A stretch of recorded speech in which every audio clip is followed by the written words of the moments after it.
지금 이제 사도행전에서 가장 중요한 인물을 꼽으라고 한다면 베드로와 사도 바울입니다. 그래서 이 다른 인물들도 등장하고 있기는 하지만 베드로와 사도 바울에 대해서 가장 많이 성경이, 특히 사도행전이 기록을 하고 있고요. 그 중에 사도 바울의 행적이 훨씬 더 많이 기록이 되어 있습니다. 그 이유는 헬라인 누가라고 하는 의사가 있는데, 이 의사가 이 바울 사도를 통해서 복음을 듣고 예수 그리스도를 알게 돼요.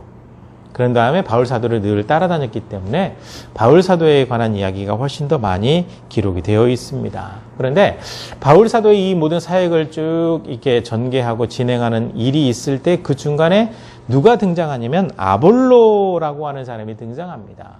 알렉산드리아. 그러니까 이제 알렉산드리아가 여기저기 많이 있는데, 알렉산드리아라고 하는 뜻은 무엇이냐면 알렉산더의 땅이다라는 거니까, 헬라 시대 때 만들어진 것이 알렉산드리아인데, 알렉산드리아가 이제 세계 여기저기 세워진 게 있어요. 그 중에 이제 가장 유명한 알렉산드리아가 이집트에 있는 알렉산드리아죠.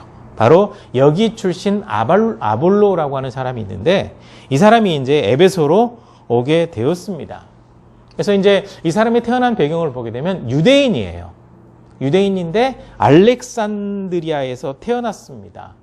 이 로마 제국에서도 굉장히 중요한 도시 가운데 하나이고요. 이제 그 정치적인 이 부분은 로마 것을 쓰지만 문화적인 부분은 헬라 것을 그대로 받아왔거든요, 로마 제국이. 그래서 헬라 문화의 중심지, 학문의 중심지, 그 다음에 이집트의 알렉산드리아를 이렇게 세우고 거기에다가 고문서 도서관을 지어놨습니다. 그래서 전 세계 정복한 지역에서 수많은 고문서들을 여기다 다 갖다 모아놨기 때문에, 그래서 학문의 중심지, 또 유명한 대학이 있는 곳, 고문서 도서관이 있는 곳, 바로 이런 배경, 이런 문화 속에서 이 아볼로가 성장을 하게 되었습니다. 그래서 헬라 문화, 히브리 문화, 문법, 수사학, 율법은 성경이죠. 이것을 굉장히 많이 공부한 사람이 바로 이 아볼로라고 하는 사람인데, 아볼로라고 하는 사람이 글쎄요, 태어나자마자 말을 잘했는지 어쩐지 잘 모르겠는데 이름이 아볼로입니다. 아볼로라고 하는 뜻이 뭐냐면 말 잘하는 사람 내지는 침략자라는 뜻을 가지고 있는데, 웅변가, 말을 굉장히 잘하는 사람이라는 그런 의미가 이 아볼로라고 하는 이름명에 담겨 있는데, 말 그대로 이 아볼로는 말을 굉장히 잘해요. 그래서 24절에 언변이 좋은 사람, 언변이 좋다, 말을 잘한다. 그러니까 사람들을 현혹시킬 정도로 그냥 말을 조리 있게 잘하는 사람이 바로 이 아볼로입니다. 그리고 유대인으로 태어났기 때문에 율법에 굉장히 능통한 사람이죠. 그래서 성경에 능통한 사람. 유대인들은요, 굉장히 열심히 이 율법, 특히 이제 율법의 내용들, 그 다음에 이 성경에 대해서 가르치기 때문에 유대인으로 태어났다. 그러면 성경을 굉장히 열심히 공부했다. 즉, 여기서 말하고 있는 것은 구약 성경입니다. 여기에 능통한 사람입니다. 그래서 이 아볼로가 이제 구약에 대해서 굉장히 잘 알고 있고 율법을 알고 있고 공부한 사람인데, 여기에다 또 예수님에 대해서도 알아요. 예수님에 대해서 알고 있는데 설명하는 것을 들어봤더니 좀 더 깊이 있게 알고 있지 못하는 그런 상황에서 브리스길라와 아굴라를 통해서 좀 뭐랄까 교육을 받았다고 해야 되나요? 그래서 좀 깊은 하나님의 말씀을 알게 되고 복음을 전파하게 되는 사람이죠. 그리고 이 아볼로가 훗날에 고린도 교회의 목회자가 돼요. 고린도 교회의 목회자가 되는데, 아마 여러분들 많이 들어봤겠지만 여자는 교회에서 잠잠하라, 이 말이 있을 거예요. 이 배경을 알고 써야 되는데, 고린도 전후서만 열심히 공부를 했어도 배경을 잘 알 텐데 그걸 몰라요. 이 아볼로가 사실 방언은 못해요. 브리스길라와 아굴라를 통해서 이제 예수님에 대해서 좀 더 자세히 알게 되면서 성령의 체험을 했는데 방언은 못했던가 봐요. 그랬더니 이 고린도 지역에서는 은사가 굉장히 많이 나타났거든요. 근데 방언도 못하는 사람이 목회자라 와서 목회하고 설교를 하는데, 특히 고린도 지역의 특징이 뭐냐면요, 남자들은 게을러 터져가지고 그냥 목욕탕에 앉아서 길거리에 앉아서 일도 하지 않고 맨날 철학이나 논하고 그래요. 그리고 여자들이 모든 생계를 다 책임지니까 결국 여자들의 파워가 세요. 네. 그 소크라테스의 부인이 악체라고 알려져 있잖아요. 그거 당연한 거예요. 남편이 돼가지고 돈을 벌어와야 되는데 철학이나 논하고 있고 남의 집 닭이나 빌려다가 이렇게 대접하고 부인한테 그거 갚으라고 하니 부인이 얼마나 화가 나겠어요. 바가지를 긁었겠죠. 아무튼 이 고린도 지역의 특징 자체가 남자들은 게을러 터져 있고 여자들이 생계를 다 책임지다 보니까 여성들의 파워가 엄청나게 세요. 특히 고린도 여자들이 세요. 말도 세요. 그런데 이 여자들이 예수 그리스도를 믿고 성령 충만함 받고 방언의 은사가 터졌어요. 근데 아볼로라고 하는 목회자가 와서 목회를 하는데 방언도 못해요. 그러니까 아볼로가 설교하고 있을 때 막 일어서가지고 방언으로 기도하고 그런 일이 있어가지고 아볼로가 그냥 고린도 교회 목회자 사표를 낼 정도가 된 거예요. 그래서 여자들이 얼마나 이 교회에서 소리를 내면서 교회를 망가뜨리는지 이것 때문에 바울 사도가 편지를 쓰면서 제발 고린도 여자들이여 교회에서 잠잠하라. 그래야 예수 그리스도가 전파된다. 이런 의미로 편지를 보냈는데 목사님들이 싹 빼버리고 무조건 여자들은 교회에서 잠잠하라고. 이 잘못된 성경을 모르면 이렇게 무지몽매해져요. 이런 일이 발생하죠. 그래서 이 고린도 여자들 때문에 목회를 그만둘 위기에 처했던 사람이 바로 아볼로입니다. 아볼로. 예. 그런 사람인데 아무튼 이 아볼로라고 하는 사람이 바울 사도와 그 일행들을 만나서 굉장히 좋은 사역자가 되었고 굉장히 많은 사람들에게 유익을 끼치는 사람이 되었다라는 거죠. 유대인으로 태어나서 성경을 잘 알고 있고 예수 그리스도에 대해서 지식적으로만 알고 있다가 좀 더 깊이 있게 체험을 하고 난 다음에 확신이 생겨서 복음을 전하는 사람. 아주 담대히 복음을 전하는 사람이 되거든요. 거기다 말도 잘하잖아요. 이렇게 굉장히 큰 유익을 끼친 사람이거든요. 하나님께서는 바로 이렇게 준비된 아볼로를 사용하셨습니다. 그런데 안타깝게도 이 아볼로에 대해서 자세한 기록이 별로 없어요. 그래서 이제 여기저기 있던 역사적인 파편들을 제가 끌어다가 조금 설명을 드렸는데 이 아볼로라고 하는 사람이 어떻게 해서 쓰임받게 되었는지 좀 더 구체적인 내용이 오늘 함께 읽었던 이 본문에 들어있거든요. 하나씩 살펴보면서 아볼로처럼 준비되기 위해서는 우리가 어떻게 해야 될지 함께 잠시 고민하면서 이 말씀을 나누도록 하겠습니다. 먼저 이 본문 말씀을 보게 되면 아볼로는요, 말을 잘하고 성경을 잘 아는 사람이다 라고 나오거든요. 공부했던 내용들을 쭉 살펴보니까 법률, 수사학, 천문학, 그 다음에 성경 이런 것들을 공부를 했습니다. 그 중에 하나가 수사학이 있거든요. 수사학. 언젠가 한번 말씀드린 적이 있는데 이 수사학은요, 글을 쓰는 재주를 가르치기도 하지만 좀 더 구체적으로는요, 말하는 걸 가르쳐요. 말하는 걸 가르치는데 이 수사학이 어느 정도 말하는 걸 가르치냐면 한 문장을 얘기하는데 5분에서 10분 정도 얘기할 정도로 가르치는 겁니다. 이렇게 해서 이렇게 되었으니 이렇게 해서 이렇게 하였으므로 요러 한 문장이 안 끝나요. 5분이 지나도 안 끝나요. 수사학이에요. 논리적으로 말하는 것을 가르치거든요. 그러니까 처음부터 이 말 잘했던 사람이 수사학까지 공부를 해놨으니 얼마나 말을 잘하겠습니까? 굉장히 조리 있게 말을 잘해요. 너무 이 말을 잘하기 때문에 나중에 뒤에 또 제가 말씀드리겠지만 성경을 그렇게 많이 알고 있다는 그 유대인들이 박살나. 이 아볼로한테 박살이 나요. 물론 아볼로도 유대인이죠. 예. 그 정도로 말을 잘했습니다. 굉장히 잘했어요. 그리고 유대인으로 태어나서 성경에 능통했다라는 거죠. 유대인들이 성경에 능통한 것은요, 이 역사적인 배경을 가지고 있습니다. 바벨론 포로로 잡혀가면서 가지고 갔던 성경 두루마리를 딱 펴서 봤더니 우리가 왜 망했지? 성경에 답이 나온 거예요. 너희가 만약에 내가 모세를 통해서 기록해준 이 말씀대로 살면 내가 너에게 준 땅에서 승승장구 장수 잘되는 복을 받아 누리고 그 땅에서 영원히 살겠지만 만약에 이 말씀을 너희가 버리고 내 말대로 살지 않고 떠나게 된다고 한다면 내가 너희를 세계 여러 나라 가운데 흩어버릴 것이고 내가 너에게 준 땅에서 너희를 쫓아내버릴 것이다. 이 말씀을 읽어요. 그러면서 옷을 찢죠. 세상에 하나님의 말씀이 이렇게 기록됐는데 이것조차 모르고 말씀대로 살아오지 않았다니 라고 후회를 해요. 그렇게 되면서 회당을 만들어서 이제부터 우리는 자손 대대로 진다. 그래서 지금도 유대인들은 성경을 아주 열심히 가르쳐요. 그러니까 유대인으로 태어난 아볼로, 알렉산드리아, 이집트 알렉산드리아에서 태어나게 됐지만 유대인으로 태어난 아볼로이기 때문에 성경을 굉장히 열심히 공부를 했다라는 거죠. 어느 정도냐? 다른 사람을 가르칠 만하게. 보통 성경을 공부했다라고 하는 것은요, 그냥 성경에 어떤 내용이 있다라고 아는 것이 아니라 다른 사람을 가르칠 정도가 돼야 돼요.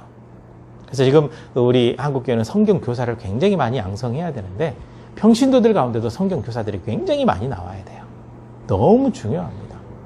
세상 학문을 가르치는 교사는 임용고시 통과가 바늘구멍인데 진짜 살아있는 생명을 가르쳐야 되는 이 영적인 교재, 성경을 가르치는 사람은 고등학교 졸업만 하면 불러다 교사를 시켜놔요. 성경도 모르는데. 완전히 우매정책이죠. 큰일 났어요. 아무튼 아볼로는 성경을 가르칠 정도로 열심히 공부한 사람이죠. 말 잘하죠. 성경 잘 알죠. 이렇게 준비된 사람입니다. 준비된 사람이기 때문에 에베소 지역에 와서 에베소 회당에서 유대인들에게 성경을 가르쳤어요. 성경을 가르치면서 동시에 자기가 들었던, 귀동냥으로 들었던 예수님에 대해서 가르쳐요. 그래서 예수님에 대해서 가르치고 있는데 딱 들어보니까 그 자리에 이제 누가 있었냐면 브리스길라와 아굴라가 있어요. 브리스길라와 아굴라는 바우사들을 통해서 복음을 배운 사람들이잖아요. 그러니까 딱 들어보는데 이 성경에 능통해 갖고 가르치면서 예수님을 전하고 있는데 보니까 초보예요. 아, 지식적으로는 알고 있는데 체험이 없구나. 좀 더 깊이 알고 있지는 못하구나. 그럴 정도 수준입니다. 그래서 이제 우리가 보통 신앙생활을 한다고 할 때 4가지 단계를 거치게 되어 있거든요. 아무것도 모르는 상태에서는 성경을 배워요. 지식적으로 배우는 겁니다. 이거 지적인 이해라고 하죠. 지식적으로 배워요. 지식적으로 배워갈 때 하나님의 말씀을 배우면 그때 누가 역사하냐면 성령 하나님께서 역사하세요. 그래서 성경을 공부하고 계속 읽고 나누고 할 때 성령께서 역사하시면서 마음에 뭔가 꿈틀거림이 일어나요. 이 감정적인 체험이 일어나요. 감정. 예수님의 사랑이 느껴지기도 하고. 그래서 성경을 배우다가 막 대성통곡하는 사람이 있고, 또 성경을 배우면서 그 지난날의 모든 것들을 확 버리고 완전히 달라져 버리는 사람들이 영적인 체험을 하게 되거든요. 영적인 체험을 해요. 그래서 영적인 체험을 하죠. 영적인 체험을 하고 나면 이제 결단하는 겁니다. 이제부터 내가 예수님만 따르고 예수님을 닮아가겠다. 이게 의지적인 결단이거든요. 의지적인 결단을 했으면 그 다음에 어디로 가야 되냐? 행동으로 이어져야 돼요. 행동으로 이어져야 되는데 그냥 행동으로 가냐? 그것이 아니라 하나님의 말씀을 계속 공부하면서 말씀대로 살아가는 삶으로 연결하는 거예요. 이 단계가 우리 신앙생활 하면서 일어나야 돼요. 성경을 공부해야 돼요. 그러면서 체험을 해야 돼요. 결단을 해야 돼요. 행동으로 이어져야 돼요. 그런데 지금 결단과 행동이 이어지지 않다 보니까 한국교회는 지금 기독교 다 문 닫자고 기독교 다 폐쇄시켜버리자고 말이 나올 정도로 지금 심각한 상황이 돼버렸죠. 그런데 지금 이 아볼로라고 하는 사람이 지식적으로는 알아요. 근데 좀 더 깊이 있는 체험은 없어요. 근데 그럼에도 불구하고 성경을 가르치고 예수님에 대해서 증거를 해요. 그때 브리스길라와 아굴라가 그것을 딱 보고 딱 눈치를 챈 거예요. 딱 수준이 아직은 초보구나. 알긴 아는데 구약은 아주 능통하고 예수님에 대해서 알긴 아는데 깊이가 부족하구나. 그래서 이 아볼로가 이제 회당에서 가르치고 난 이후에 브리스길라와 아굴라가 이 아볼로를 데려다가 복음에 대해서 같이 이제 논쟁하는 거예요. 논쟁이라고 해서 대화를 나누는 거죠. 그래서 복음에 대해서 좀 더 자세히 설명을 해줘요. 그런데 지금 이 성경 본문에 누가가 한 가지 누락시킨 게 있어요. 이 지금 시대에는 조금 이게 잘 나타나진 않지만요. 바울 사도가 복음을 전할 때 이 초대교회 상황은 어떤 상황이 벌어지냐면 요한의 세례만 알고 있다라고 지금 아볼로 얘기하고 있죠. 사실 아볼로뿐만 아니라 요한의 세례만 알고 있는 사람들이 많아요. 성령 체험을 못한 사람들이 많단 말이에요. 그래서 회개를 통해서 받는 요한의 세례만 알고 있고 성령 체험을 알지 못하는 사람들이 굉장히 많이 있는데, 보통 전형적으로 나타나는 너희가 믿을 때 성령 받았냐? 이렇게 물어보면 저희는 성령에 대해서 들어보지도 못했는데요, 저희가 알고 있는 것이라고 하는 것은 요한의 세례만 알고 있습니다. 회개하고 세례 받으면 되는 거 아닌가요? 라고 할 때 사도 바울을 통해서 훈련을 받은 사람들이 이제 바로 그 사람들에게 요한의 세례뿐만 아니라 예수님께서 말씀하신 성령 세례까지, 아버지가 약속하신 것을 받을 때까지 예루살렘을 떠나지 말라고 했던 그 얘기 있잖아요. 그런 부분까지 자세히 설명하고 복음을 설명하고 오순절 성령의 역사와 더불어서 이것을 설명해 나갈 때 이 사람들의 마음 가운데 믿음이 생기고 성령께서 역사하시면서 그때 이 사람들이 성령 충만함을 받아요. 아볼로도 이 과정을 거쳤을 텐데 사도행전 다른 부분에 다른 사람들에 대해서는 이게 나오는데 아볼로에 대해서는 나오지 않아요. 그런데 분명한 것은 이 과정을 아볼로도 거쳤을 가능성이 커요. 네. 그래서 브리스길라와 아굴라를 통해서 복음에 대해서 좀 더 자세히 듣고 예수님에 대해서 좀 더 깊이 있게 공부하고 함께 이 복음의 좀 더 진리를 깊이 공부하고 나누면서 영적인 체험이 일어나게 된 거죠. 그러면서 아볼로는 좀 더 강력하게 복음을 전할 수 있는 그런 계기를 마련하게 돼요. 그 일이 있고 난 다음에 이 아볼로가 결단한 아가야 지방으로 가야 되겠다. 에베소 지역에서 회당에서 설명을 하다가 브리스길라와 아굴라를 통해서 영적인 체험을 기피한 이 아볼로는 내가 아가야 지방으로 가야 되겠다라고 스스로 자원합니다. 아가야 지방은 에베소, 고린도 이 지역에서 별로 멀지 않은 지역이에요. 아주 가까이에 있는 지역인데 그 지역으로 갑니다.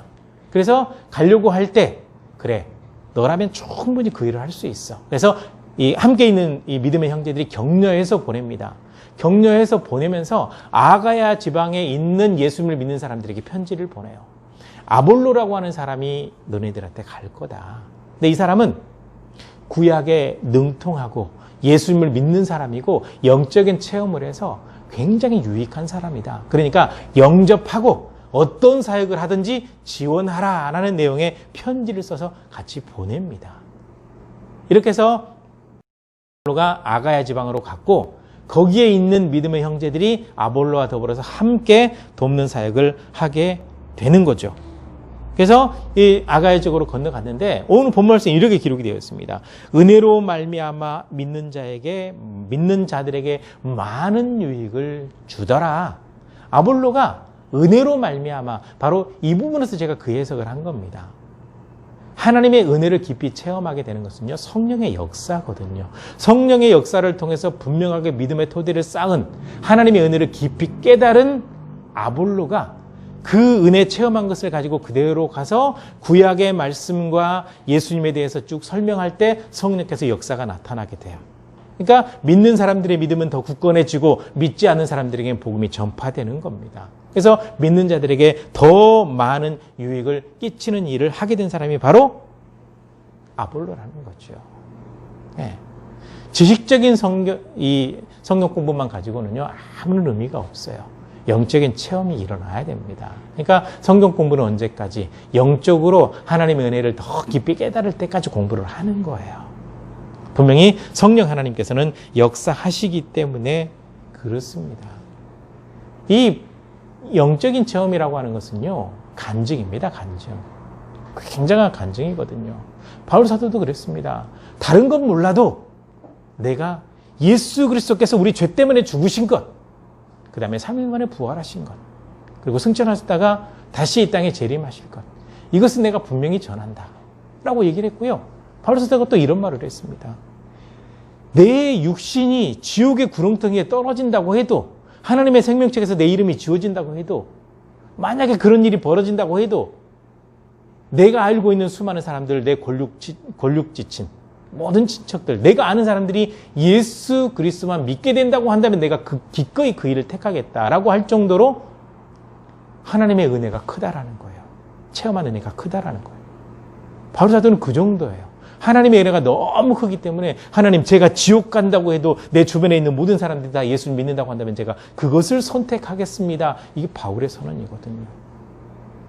이런 체험을 가지고 있는 바울 사도, 그리고 또 본문에 나타나고 있는 아볼로, 이런 사람들이 갔으니 얼마나 많은 유익을 끼치겠습니까?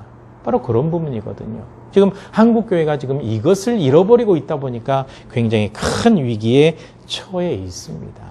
진짜 선한 영향력을 끼치는 사람들을 만나야 되는데 잘못된 영향력을 끼치는 사람들에게 영향을 받아가지고, 뭐 광주 어느 지역 얘기 들어보니까 뭐 광화문 집회 가면 돈 준다 그랬다고 목사들이 다 그냥 사람 동원해서 갔다고. 세상에 말이 됩니까? 무지몽매한 거죠. 이거는 선한 영향력이 아니죠. 그래서 선한 영향력을 끼치는 것이 얼마나 중요한지를 이 아볼로는 자기의 모든 삶을 통해서 보여주고 있는 겁니다. 아가야 지방에 있는 믿는 자들에게 선한 영향력을 끼친 사람이었다라는 거죠. 그리고 이 아볼로가 아가야 지방에서 한 굉장히 중요한 사역이 무엇이었냐? 예수 그리스도가 메시아라고 증언한 겁니다. 구약을 통해서 아볼로는 늘 공부했습니다. 메시아가 이 땅에 오신다고. 그분이 예수님이라는 사실을 알기는 알았습니다. 체험은 못했습니다. 그런데 브리스길라 아굴라를 만나면서 그 체험까지 하게 되었습니다. 그래서 이제는 더 크게 확신을 갖게 됐죠. 그래서 아가야 지방에 가서 구약에 말씀하고 있는 메시아가 바로 예수님입니다. 이 예수님을 믿어야만 구원을 받습니다. 라는 전파를 했어요. 이렇게 전할 때 방해꾼들이 나타납니다. 누구죠? 눈치챘을 겁니다. 유대인들이요. 유대인들은 예수님을 메시아로 믿지 않습니다. 유대인들은 예수님을 그때 당시, 이 성경이 기록될 당시에 이단의 교주라고 봤습니다. 믿지 않았습니다. 그래서 유대인들이 바울 사도가 복음을 전할 때에도, 지금 아가야 지방에서 아볼로가 복음을 전할 때에도 방해하는 거예요. 계속 방해하는 겁니다. 그런데 임자 만났습니다. 유대인들이 임자 만나버린 겁니다. 어느 정도냐면 말로 유대인들에게 막 얘기를 하는데 얘기 듣다 유대인들이 설득당해버린 거예요. 유대인들이 아무 말도 못하게 성경의 근거를 들어서 이 예언의 내용들이 예수님이라고 딱 증거해버리니까 유대인들이 더 이상 할 말이 없었다. 많은 사람들이 보는 앞에서 유대인들이 더 이상 말을 할 수 없을 정도로 복음을 확실하게, 예수님으로 확실하게 증거하였더라라는 거죠. 여기서 한 가지 기억해야 됩니다. 아볼로는 자기 말로 설득하지 않았습니다. 지금 많은 사람들이 자기 견해를 얘기하면서 설교라고 얘기하고 있죠. 그거 설교 아닙니다. 강연입니다. 예배 시간에 전해지니까 설교라고요.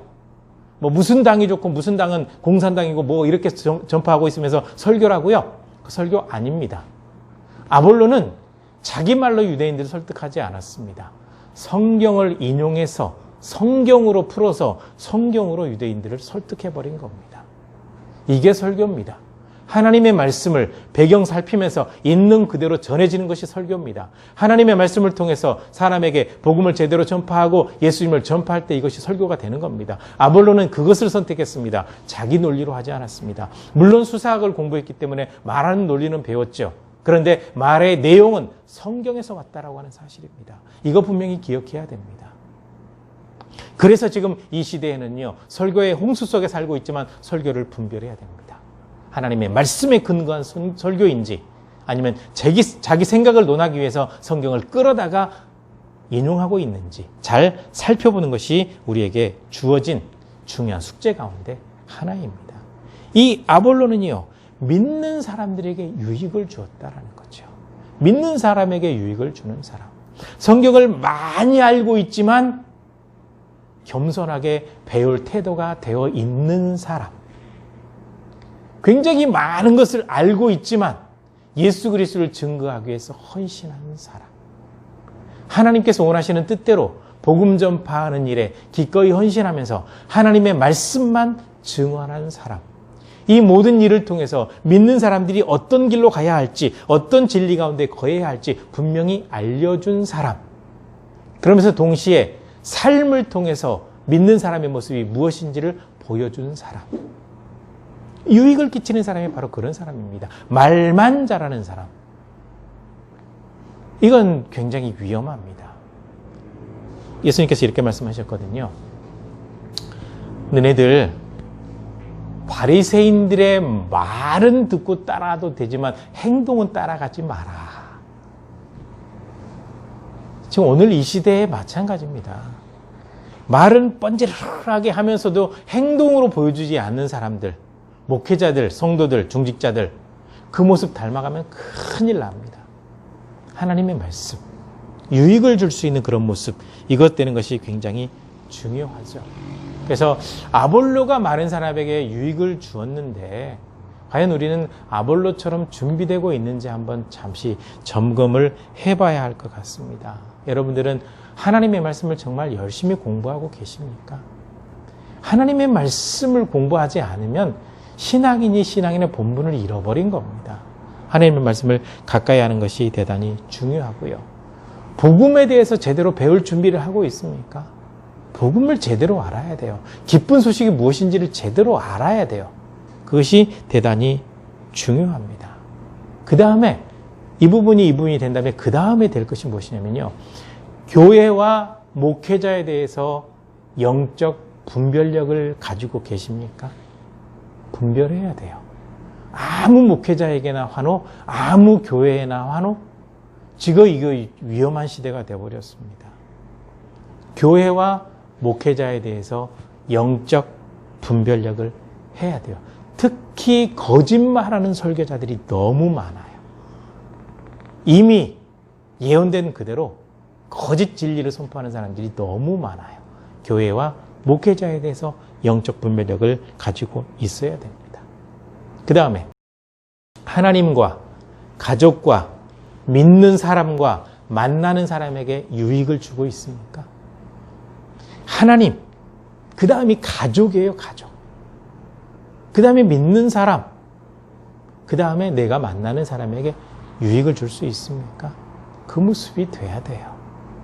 아볼로는 믿는 사람들에게 유익을 주는 사람, 믿지 않는 사람들에게도 복음을 통해서 유익을 끼친 사람, 이런 모습이 되었거든요. 그래서 적어도 신앙인이라면 아볼로처럼 크진 않더라도, 아볼로처럼 아주 크게는 아니더라도 아무튼 아볼로처럼 유익을 줄 수 있는 사람이 돼야 되거든요. 유익을 끼칠 수 있는 신앙인이 되어야 되거든요. 그래서 주님을 믿는다라고 하는 것이 무엇인지, 신앙을 가지고 있는 사람이 어떻게 살아야 하는지, 이것을 보여줄 수 있어야 돼요. 그래야 참되게 유익을 끼쳐갈 수가 있다라는 거죠. 이번 한 주간 살아가실 때 우리의 사명이요, 하나님과 사람에게 유익을 끼칠 수 있는 사람, 영적으로 깨어있는 사람, 하나님의 말씀의 바운더리를 떠나지 않는 사람, 이런 모습이 되어서 주님과 동행하시고요, 주님의 영광을 위해서 헌신하시기를 주의 이름으로 축원합니다. 기도하시겠습니다.